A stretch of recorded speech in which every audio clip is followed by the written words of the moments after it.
So చాలా మంది ఏంటంటే చెప్పాను కదా, సో ఎవరైతే పాన్ కార్డ్ నంబర్ తెలియదో, పాన్ కార్డ్ వాళ్ళ దగ్గర లేదో, సో అలాంటి వాళ్ళకి కేవలం మనం అయితే జస్ట్ మీ యొక్క ఆధార్ నంబర్తో అయితే మాత్రం మన పాన్ నంబర్ని ఎట్లా తెలుసుకోవాలి ఏంటి అని చెప్పేసి ఈ యొక్క వీడియో అనమాట.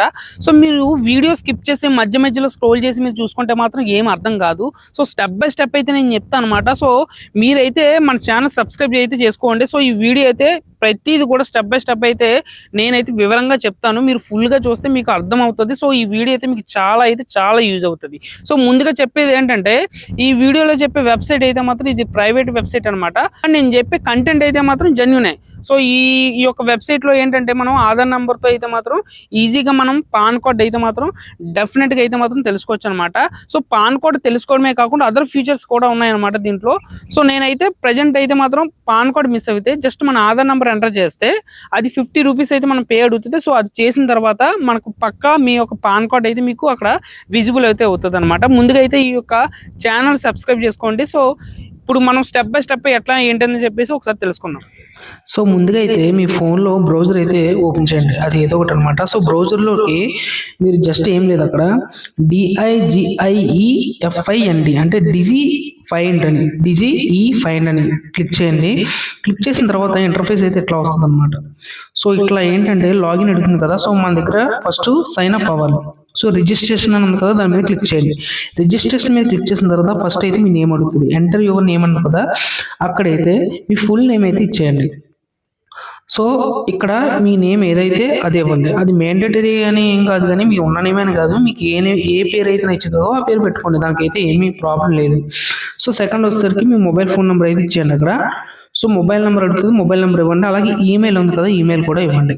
సో ఈమెయిల్ ఇచ్చిన తర్వాత కింద పాస్వర్డ్ కూడా అడుగుతుంది. సో మీ ఈమెయిల్తోతే మీకు లాగిన్ అని చెప్పేసి అది ఉంటుంది అనమాట. ఎందుకంటే తర్వాత ఎప్పుడైనా సరే మీరు ఫర్గెట్ కొట్టుకోవాలనుకున్నా సరే ఈమెయిల్ అనేది మ్యాండేటరీ అనమాట, అది మనం గుర్తుపెట్టుకోండి.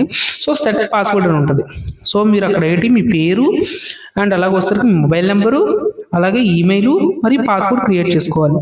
సో అది క్రియేట్ చేసుకున్న తర్వాత రిజిస్టర్ నవ్ అని ఉంది కదా, సో దానిపై క్లిక్ చేయండి. సో మీ లాగిన్ డీటెయిల్స్ అయితే అప్డేట్ అవుతాయి. ఇప్పుడు మీరు లాగిన్ అవ్వాలి. సో నేను సేమ్ అలా సైన్ అప్ అయ్యి నేను అన్ని సెర్చ్ చేసుకున్న తర్వాత నా మెయిల్ ఇచ్చి నా ఈమెయిల్ తోటి మరియు అక్కడ ఏ పాస్వర్డ్ అయితే సెర్చ్ చేస్తానో ఆ పాస్వర్డ్తో నేనైతే లాగిన్ అయితే అవుతున్నాను. ఇక్కడ మీరు క్షుణ్ణంగా అయితే చూడండి. సో మీరు కంగారుగా అయితే చూస్తే తెలియదు, ఒకవేళ అర్థం కాకపోయినా మళ్ళీ వీడియో ఒకసారి ప్లే చేసుకొని మీరు చూడండి. సో ఇక్కడ లాగిన్ అవ్వనుకో దాని మీద క్లిక్ చేశాను. సో క్లిక్ చేసిన తర్వాత ఇక్కడ మీరు చూడొచ్చు కదా, సో నా పేరుతో సహా అయితే ఇక్కడ రావడం అయితే జరిగింది.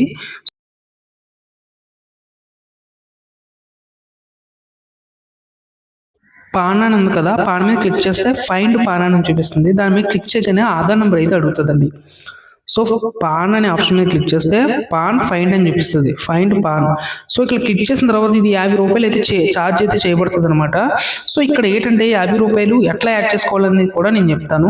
సో పేమెంట్ ఇక్కడ కనిపిస్తుంది కదా, so you will be charged 50 rupees instant pan find. మన నంబర్ కనుక్కోవడానికి 50 రూపాయలు అయితే వీళ్ళు ఛార్జ్ చేసుకుంటారు.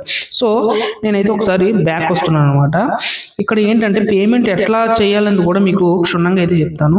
కనిపిస్తుంది కదా వాలెట్ అని ఉంది కదా, సో వాలెట్ పక్కన యాడ్ అమౌంట్ అని ఉంది. సో యాడ్ అమౌంట్ మీద క్లిక్ చేస్తే ఇట్లా చూపిస్తుంది 50, 100, 200. సో ఇక్కడ నేను ఏంటంటే 50 రూపీస్ మీద క్లిక్ చేస్తే QR కోడ్ అని ఉంది కదా, సో దాని మీద అయితే క్లిక్ చేశాను. సో క్లిక్ చేసిన తర్వాత ఇక్కడైతే నాకు ఒక QR కోడ్ అయితే కనిపిస్తుంది కదా, ఇట్లా జనరేట్ అవుతుంది. సో దీని స్క్రీన్ షాట్ తీసుకొని మీరు మీ ఫోన్పేలో అయితే మాత్రం పేమెంట్ అయితే చేసేయండి. సో ఇదే అనమాట ప్రాసెస్, ఇంకేం